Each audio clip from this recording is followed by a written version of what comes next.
If you know someone who would love a peek behind the galley curtain and find out what crew really get up to, please make sure to share the Red Eye podcast. Before we start today's episode, I want to thank our newest core crew member, Ben.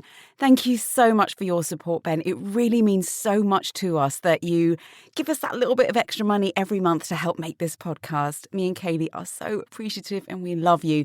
Ben joins Dan, Stephen, Dina, Chris, Chelsea, Rebecca, Jez, Hayley, Sally and Shelley as our core crew supporters. We love you. Thank you.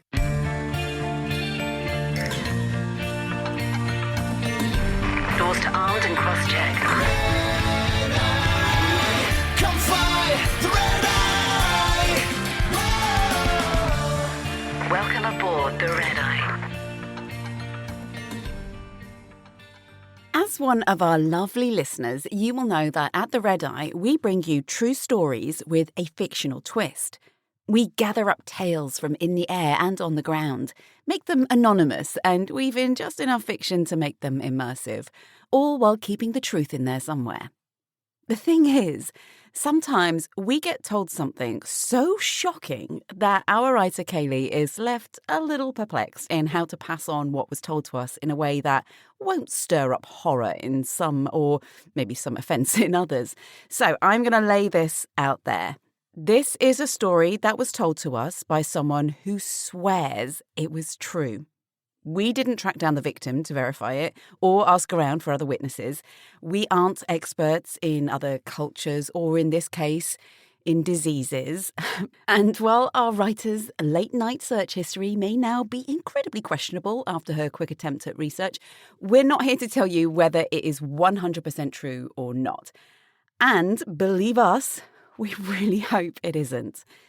That said, though, our source was quite convincing, and we do know that some weird stuff goes on out there. So buckle in and prepare to choke on your tea, just like we did. Somewhere in the Middle East. Mila's face broke into a smile when the security guard offered her the package. It had been a long trip, all the way to New York and back, and while she had enjoyed the layover and the fleeting freedom of the Big Apple, she was so tired she might just fall asleep on her feet if she didn't get to bed soon. The Filipino girl who she'd just flown with, whose name she'd already forgotten, walked past her and headed for the lift. "See you soon, Mila." "Bye, babe. Lovely to fly with you," she said without turning around, signing for her precious package. She knew already that it was from Omar. She could tell by the writing. It was always the same. Pulling her wheelie bag behind her, she twisted the small, neatly wrapped parcel in her fingers, wondering what could be possibly inside. She tried to remember what luxury items she'd mentioned the last time they'd met, as he would often send her something he knew that she wanted.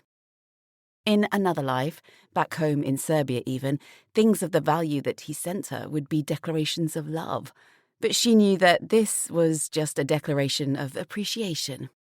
Omar had so much money that his gifts didn't even register as a blip on his bank account. She doubted he actually went out to buy them himself, and was quite sure the precise writing on his packages was not a man's, but more likely an assistant's. But did she care? Absolutely not. This girl from a working-class village in Eastern Europe was living for this. Living for the gifts and the luxury lifestyle that her job, and right now Omar, were affording her. Her phone pinged. "I hope you like your gift. Can I see you tonight?" Mila smiled. She hadn't even reached her floor in the lift, hadn't yet opened the package, but she knew that she couldn't say no. "Of course, I cannot wait to see you," she typed back. "Thank you so much." "It is as beautiful as you are. I will send my driver at 7. The lift doors opened, and she walked quickly to her room, eager to unwrap it. What could it possibly be?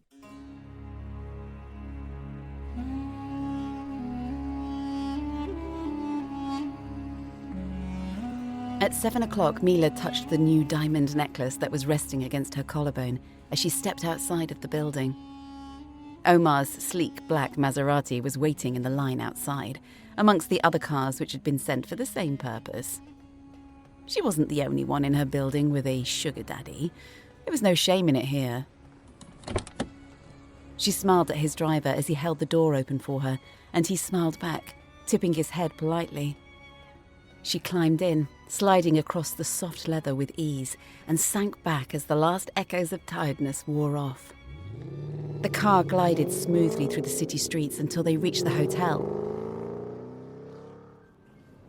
Inside, she rode the elevator to the top floor, checking herself in the mirror before the doors opened, pleased with her reflection. She stepped out and into the rooftop bar, the warm desert air wrapping her in a welcoming hug, and headed outside. Omar saw her first, standing up on the far side of the terrace, an image of handsomeness wrapped in an aura of wealth. Mila walked quickly over to him and thanked him for her gift with a lingering kiss. "I missed you," she lied. "I missed you too," he lied back. They sat down next to each other on the padded sofa, and the waiter poured 2 glasses of expensive champagne. "How was your flight?" "Oh, it was great. I love New York in the summer. Have you been?" Omar shook his head as he sipped his drink. "No, perhaps I will come with you one day," he said it light-heartedly, but it didn't stop Mila imagining the shopping trip she could have along Fifth Avenue if he did. "Oh, that would be nice. Perhaps you could come to my home one day too. My parents would love to meet you," she said, enjoying the game of make-believe they like to play. "Maybe I will, and you can show me your beautiful country, the place that has created such a beautiful woman." Omar had all the lines, and Mila was happy to receive them from him, but she never believed his intentions. "Well, I'm going next week. You should come," she said casually, calling his bluff and laughing inside at the ease at which she could unsettle him. She watched his eyes flicker as he frantically tried to think of an excuse. I would love that. But next week I have to go back to my parents' farm. Another time, perhaps." Mila grinned. "Oh, sure." 3 weeks later. Mila pressed the back of her hand to her forehead. Sure, it felt hot. She didn't feel quite right, like she was perhaps coming down with something. She dragged herself out of bed and shuffled into the kitchen, reaching for the paracetamol and a glass of water. 4 hours until she had to be picked up for her flight to Turkey. 4 hours to knock out whatever bug was trying to take over her body. In the bathroom, she opened the cabinet above the sink and rummaged around until she found the bottle of heal-all medicine her family swore by, tucked away at the back. It had been ages since she'd used it. "Ugh," Mila grimaced, taking a reluctant sip of the bitter liquid. Back home, everyone swore by this stuff, giving it to children practically from birth for every imaginable ailment. She had no idea what was in it, or if it even worked, but right now, with her heavy legs and blurry vision, she had little else to trust. She dragged her feet back to bed, the weight of the illness hitting her like a steam train. She really didn't like it one bit. She set the alarm on her phone and saw Omar's message waiting, but she didn't have the strength to reply. Not yet. Then she fell back to sleep.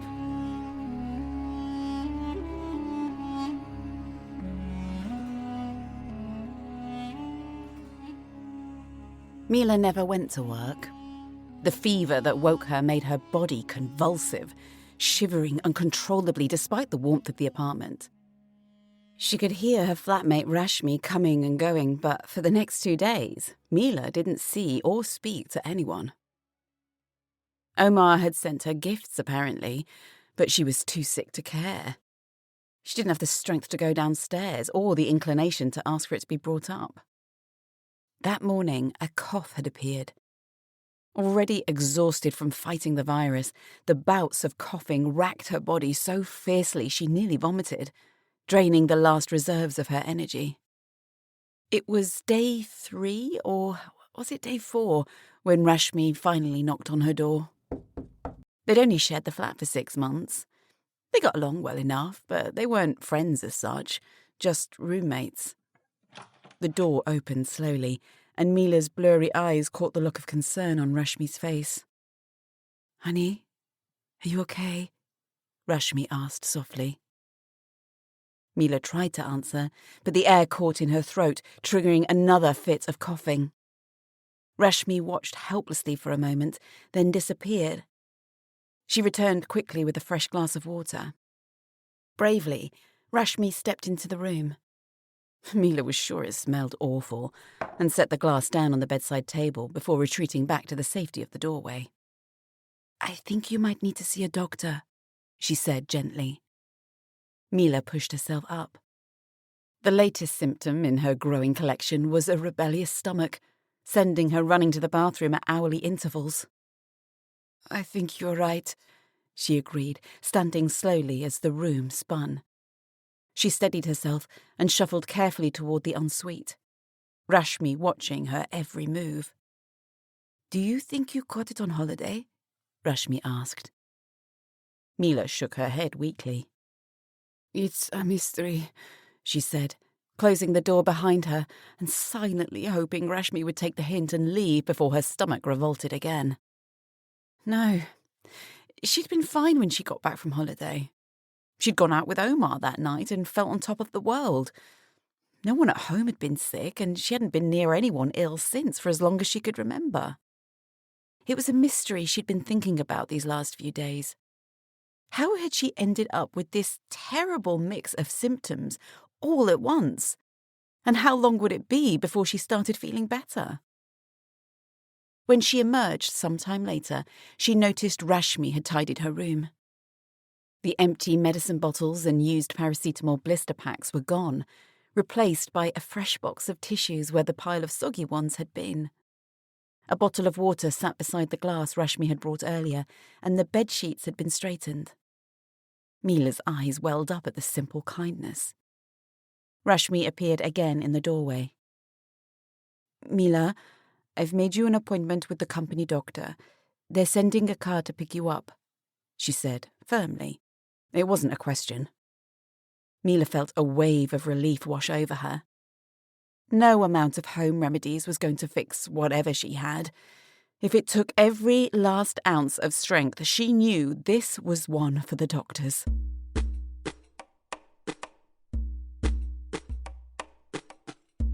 The doctor looked perplexed. Let's see what the blood tests say," she said, handing her a pack of antibiotics. "Thank you, doctor," Mila said. She took the tablets and pulled her mask back over her mouth as another fit of coughing took hold. She leaned forward as her stomach spasmed, glad that she'd been without food for so long that now it was just empty of anything that might want to violently eject. The doctor waited patiently for the fit to subside. "If the antibiotics don't start working in 3 days, then I'll need to see you back here, okay?" Mila nodded and stood herself up. Right now, all she wanted was to be back in her bed. This trip out had been a lot.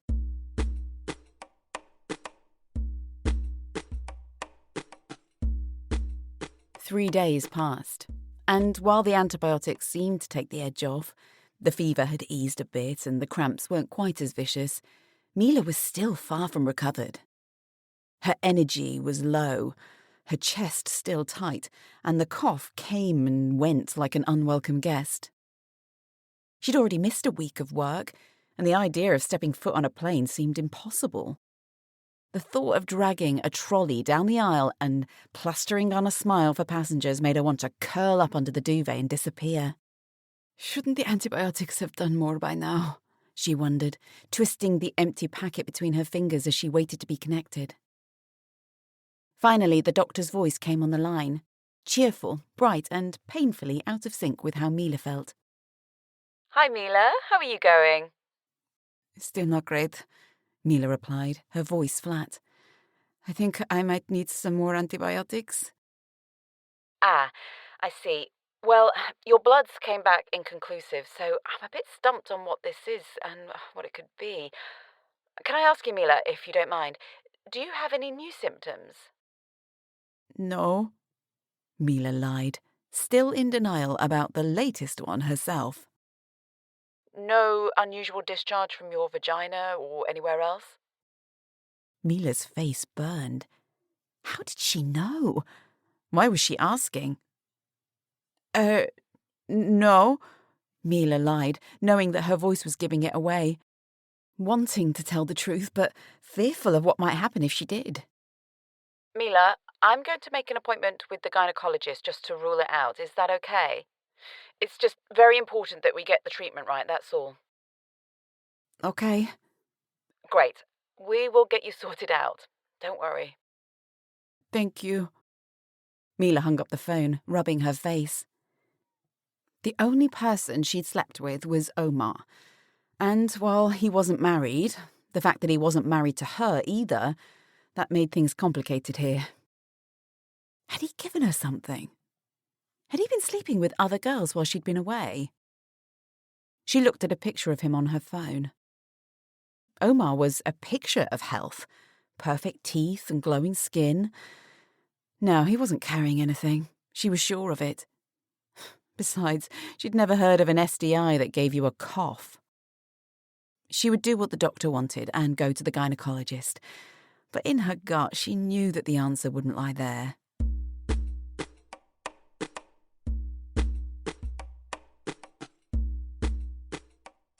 The gynecologist's face was unreadable as she looked at Mila across the table. Mila wondered what she was thinking.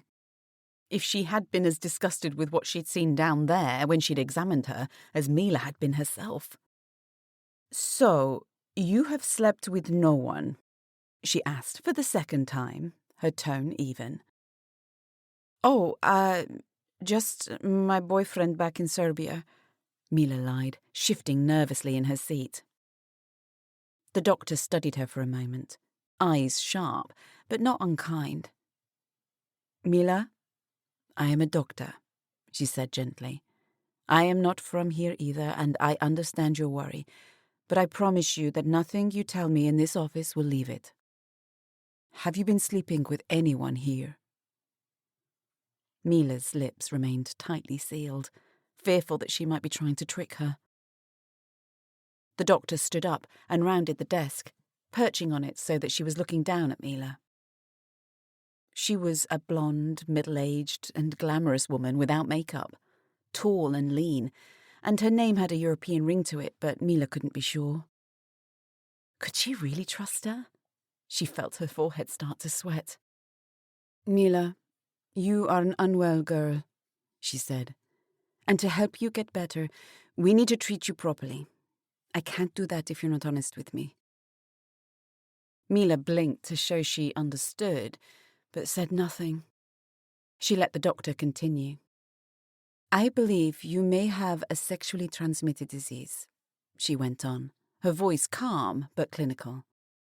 "But your symptoms, they're unusual, not consistent with the common infections we normally see. If you've been sexually active with someone from here, the detail could help me narrow things down." Mila's stomach clenched again, sharp and urgent. Oh, she needed to lie down. She swallowed hard. "Yes," she said at last, her voice barely audible. "I have." The doctor exhaled and stood back up. Mila flinched, her eyes darting toward the door, half expecting uniformed officers to burst in and haul her away for what exactly? She wasn't even sure, but the shame curled hot and tight inside her. The doctor sat back down slowly, folding her long frame into the chair across from her. She leaned forward, steepling her fingers like someone about to deliver news that would change everything. "Mila," she said, carefully, seriously, "I believe the man you've had intercourse with has also been having sex with an animal. Most likely, a camel." Mila stared. "I believe what you're suffering from is a zoonotic disease, one transmitted from animals to humans." The blood drained from Mila's head straight to her feet. The room tilted and swam, She gripped the arms of the chair, certain she'd misheard. What exactly was the doctor saying? Mila? Mila, are you okay? The voice was distant and muffled, like someone was calling her from underwater. She tried to focus, but her mind was a carousel of shock and disbelief. Omar had gone back to his parents' farm while she was visiting Serbia. His parents bred camels. Camels. Her rich, sweet-talking, Rolex-wearing boyfriend had been shagging a camel. And worse, so much worse, he'd come back and given her something. Not just anything. A camel disease. Omar had given Mila camel clap. He couldn't have just gifted her a good old-fashioned case of gonorrhea like a normal cheating boyfriend. No, that would have been too simple, too pedestrian. No, Omar had to go the extra mile, like always. Over-the-top flowers, designer bags, 5-star hotels, and now, apparently, cross-species sexually transmitted infections.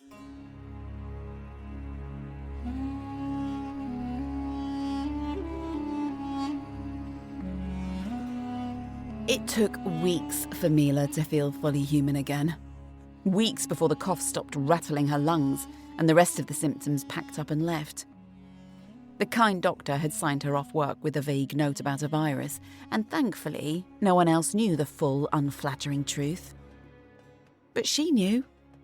Oh, yes, she knew. When will I see you again? Omar's message made her stomach lurch. She hadn't known how to respond since she'd found out. Part of her still didn't want to believe it, clinging to the hope that the doctor had made a mistake, but the swabs were back now, and there was no doubt anymore. Even just seeing his name on her screen made her feel sick.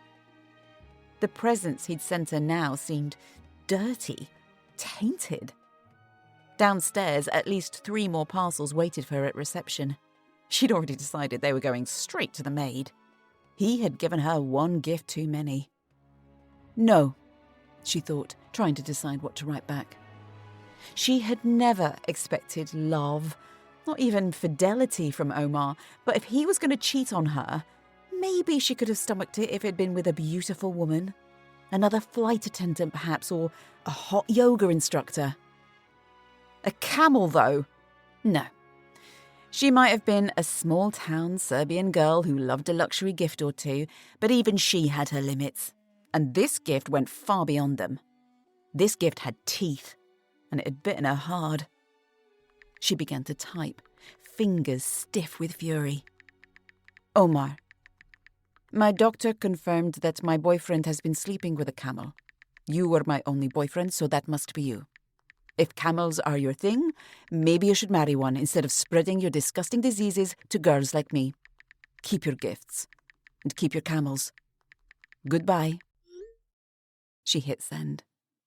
Then she blocked his number, set the phone down, and shuddered. It was going to take time. A while before the cringing stopped, before the cold sweats and nightmare-ridden dreams of camels faded. A while before she could hear the word hump without gagging. She'd never been one for overreacting or being dramatic, but accepting you'd been given camel clap? Yeah, that was a lot for any girl to deal with. The Red Eye podcast is written by Kaylie Kay, narrated and produced by me, Ali Murphy. These stories are based on true events, but certain details, characters, and timelines have been altered to protect the innocent.